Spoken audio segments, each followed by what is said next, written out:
Hello friends, welcome back to my YouTube channel. So मेरा काम है आप तक इन्फॉर्मेशन पहुंचाना। छोटी से छोटी इन्फॉर्मेशन मुझे लगता है कि मैं आप तक पहुंचाऊं, और आज मैं आप तक इन्फॉर्मेशन माँ से रिलेटेड पहुंचाने वाली हूं, क्योंकि ये इन्फॉर्मेशन बहुत ज़रूरी हो चुकी है।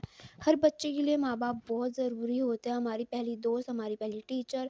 छोटी से छोटी बात को समझने वाली, समझाने वाली अगर कोई होती है तो वो एक माँ ही होती है, जो एंड तक हमें चाहिए होती है साथ।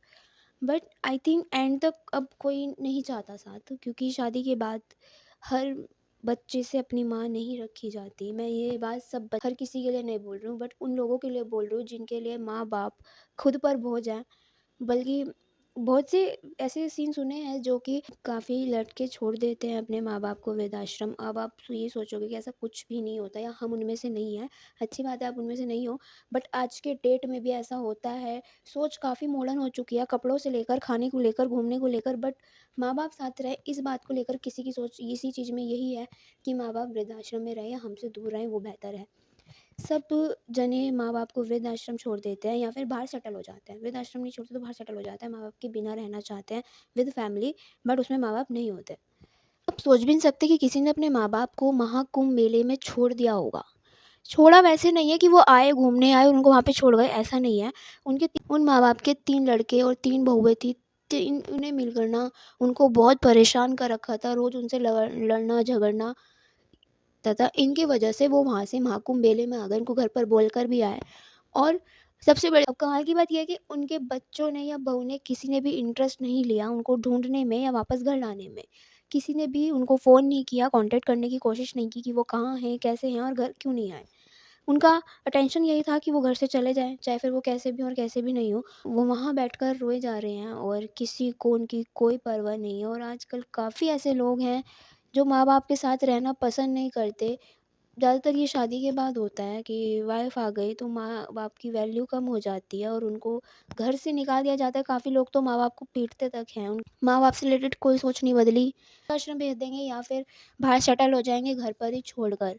सबके लिए शायरी बनी है, माँ के लिए, मम्मी के लिए, पापा के लिए, दोस्त के लिए, प्यार से रिलेटेड, हर चीज़ रिलेटेड शायरी बनी है। बट मैं एक शायरी माँ से रिलेटेड सुनाना चाहती हूँ। बट मेरा टेंशन आपको शायरी सुनाना नहीं, इन्फॉर्मेशन देना था, और इस शायरी में भी इन्फॉर्मेशन है।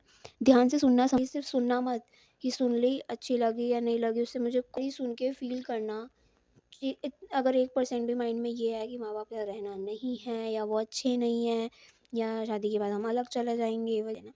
शायरी सुनना, मुझे शायरी के लिए कोई कमेंट नहीं चाहिए, और ये मैंने खुद लिखी हुई है, इसलिए बोल रही हूँ, पर्सनली बोल रही हूँ कि शायरी पर्पस मेरा शायरी सुनाने का नहीं है। मेरा पर्पस ये है कि आप शायरी को समझो। अगर ये 1% भी विचार है या लाइफ में कभी आए तो प्लीज़ उस विचार को बदल देना। मरते दम तक माँ एक ऐसी चीज़ है जिसकी ज़रूरत पड़ती है, चाहे कुछ भी कर लेना। माँ की ज़रूरत 100% कहीं न कहीं ज़रूर पड़ जाती है।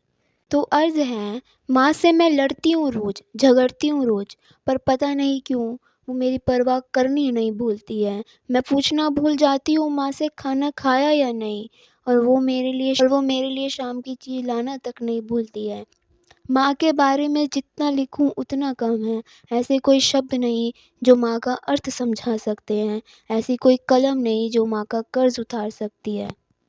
पिता औलाद से जब से प्यार करता है, जब से वो दुनिया में आता है। पर माँ अपनी औलाद से जब से प्यार करती है, जब से वो उसके गर्भ में आती है। किसी से भी नाप लेना अपना प्यार, माँ का प्यार हमेशा 9 महीने ज़्यादा निकलता है। एक माँ ही तो है जो आँख मिचने तक प्यार करती है।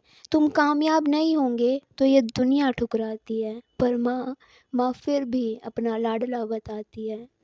माँ का अर्ज़ कोई अदा नहीं कर सकता। भगवान ने वाक़ई बड़ी खूबसूरत चीज़ बनाई है जिसका कर्ज़ कोई नहीं उतार सकता। थैंक यू माँ, तुझसे ही मेरी ज़िंदगी है और तूने ही मेरी दुनिया सजाई है। ये शायरी थोड़ी भी समझ आई हो ना, तो एक थैंक यू, सिर्फ़ एक थैंक यू अपनी मम्मी को बोलना, क्योंकि वाइफ़ शायद बहुत प्यार करती होगी, शायद ही, बट माँ जितना प्यार ना कोई भी नहीं कर सकता। चाहे फिर उसमें आप कोई मौसी ले लो, ताई जी ले लो, मामी ले लो, चाची ले लो, बुआ ले लो, कोई नहीं कर सकता माँ जितना प्यार। किसी पे मत जाओ, बट एक पिता तक माँ जितना प्यार नहीं कर सकता जितना माँ करती है। तुम्हारे लिए ना, एक जिस जिस वाइफ़ के लिए तुम अपनी माँ को छोड़ रहे हो ना, वो कभी तुम्हारे लिए परेशान इतना भी नहीं होती जितना माँ होती है। वो कभी तुम्हारे लिए रात भर नहीं जागेगी जैसे माँ जागती है।